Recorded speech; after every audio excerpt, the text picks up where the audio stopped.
Hello. Hey, Mom. Yes, I'm just coming back from the doctors now.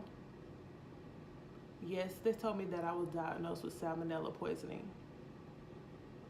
Yes, I told her that I went to that new restaurant, V Chicken, and told her that I had the salad and I had got chicken as well. And she said it may be due to both of those items. Yes.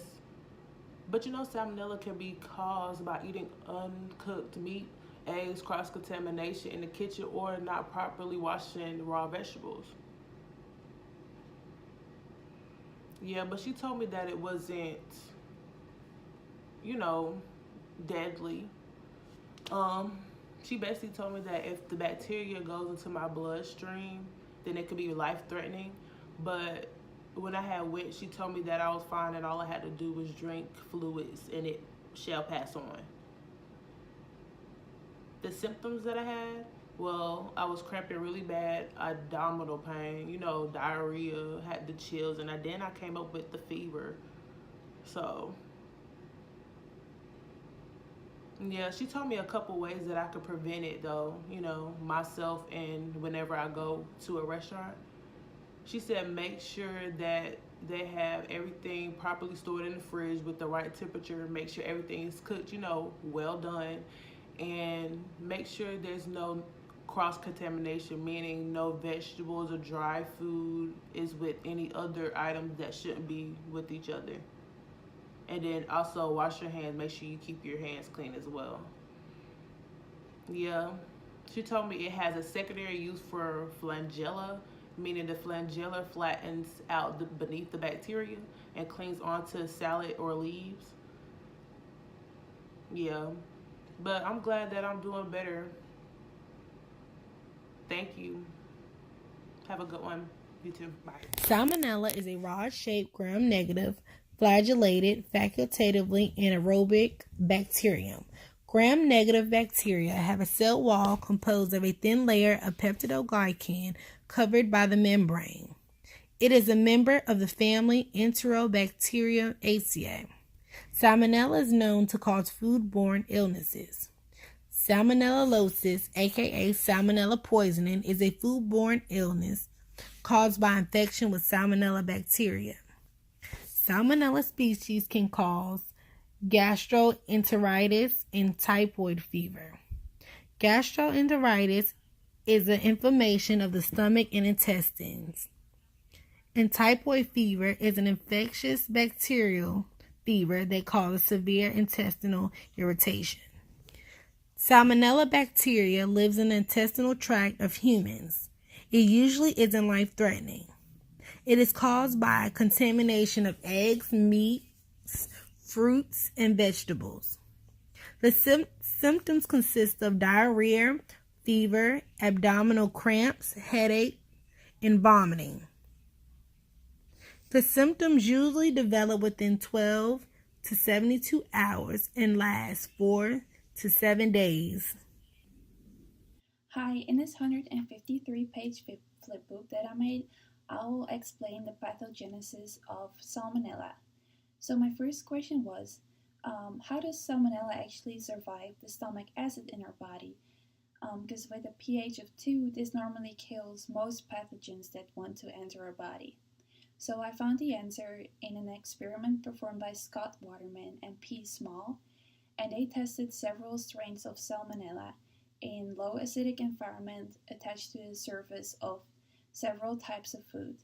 And what they found was that when you eat, for example, minced meat, this immediately increases the pH of the stomach acid to 6 to around 6, which is much more favorable for Salmonella to survive because they are very acid sensitive. And what they also found is that in the presence of protein rich foods such as meat and egg whites, um, they also have better chances to survive because the proteins kind of offer more protection for them, while in rice, which is rich in carbohydrates, salmonella did not survive. So once the salmonella has survived the stomach acid, it will enter the intestines, where specialized cells called M cells are located through which microbes can pass and where interactions with the immune system happen. So, Salmonella has a specialized system called the type 3 secretion system, which kind of acts as a needle into the host cell through which proteins and enzymes can be transported into the host cell. So, first, it injects a protein called CYP to form a channel in the host membrane, and through which it can inject more effector proteins. Um, some of these effector proteins alter transcriptional activators, which can also alter cytokine synthesis. One example of this is IL-8, which is a substance that attracts phagocytic neutrophils. And these are cells that basically kill and destroy a lot of harmful pathogens in our body, and they squeeze through epithelial cells into the lumen where they can destroy competitors of Salmonella. And while they destroy them, they will release a substance called thiosulfate um, that acts as an alternative electron acceptor for Salmonella. And these two factors both help Salmonella to survive within the gut. Two other effector proteins that get injected are called SUB-E and CYP-A. SUB-E interacts with CDC42, which is a GTPase protein that regulates actin filaments, and then CYP-A causes them to polymerize, which then start to engulf the bacterial cell. Another effector protein causes tight junctions between epithelial cells to loosen up, which causes chloride ions to escape, followed by water molecules to compensate for the electrochemical difference. And all this water loss causes diarrhea and dehydration, and this is why you need to drink enough water while you're infected. So once a salmonella is in the host cell, it uses another type 3 secretion system to inject more effector proteins, some of which can modify the surface of the vacuole of which salmonella is in to protect it from lysozymes to destroy them, and this also allows them to have a safe environment to replicate. Some other effector proteins initiate apoptosis and inhibit dendritic cell motility. Dendritic cells can present antigens and activate helper T cells, but these effector proteins found a way to subvert this system, and so the activation of helper T cells is reduced, which leads to a decrease in immune response. Eventually, Salmonella leaves the cell by exocytosis, where macrophages are waiting for it to destroy. However, Salmonella is really smart and found a way to survive. So again, it's protected in this vacuole, and from there, a macrophage can take Salmonella into the lymph nodes and eventually into the blood vessels, where it gets spread throughout the body. Oh, hey, there you go. How you doing? I'm doing good, and you? Did you call me to the office? Yes, I did. So recently, one of our customers went to the hospital, and it's been reported that they've contracted salmonella. Mm. Yeah. So today, I want to go over the kitchen on camera and their dining experience to see what could have possibly went wrong. Okay. Okay. So give me 1 second while I rewind the video. Okay, so the first thing that I noticed is that you didn't wash your hands.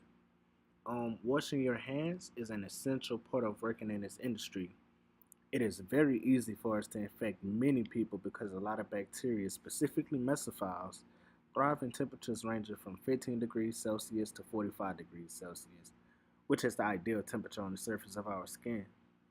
When you wash your hands with soap and water, you aren't killing bacteria, but the soap lathers and destabilizes the phosphate portions of the plasma membrane of microorganisms and mechanically remove the bacteria from your skin and into the water. It is also imperative to properly dry hands because wet hands are more likely to spread bacteria than dry hands. Okay, so moving forward in the video, I could see that you put the cooked chicken back where the raw chicken was, and that's not sanitary. You put the chicken and the salad on the same plate that you had the raw chicken on, and the microbes from the raw chicken juices can cross contaminate the cooked chicken and the salad, and that could be a very, very severe possibility of causing salmonella. Okay, moving on in the video. The next thing I noticed is the chicken is severely undercooked, and that could lead to foodborne illness such as salmonella. During the process of cooking, heat denatures enzymes, leading to disruption and destruction of secondary and tertiary structures. Denaturation also disrupts alpha helix and beta sheets, causing them to uncoil and restructure. Also, salmonella is a mesophile, and we know that mesophiles are found and thrive between 15 degrees Celsius and 45 degrees Celsius. Poultry should be cooked to 71 degrees Celsius to kill bacteria. When we reach and exceed the maximum temperature mesophiles can grow at, the growth stops. Okay, and this is a big one right here. The meat should be kept in a freezer. I noticed that you had thawed the meat, then it was frozen again, and then it was left out 3 hours prior to being cooked. This is a violation of sanitary practices because meat should be kept frozen until ready to cook. This method is known as freezing. Freezing slows the growth of mesophiles because it exceeds the minimum temperature.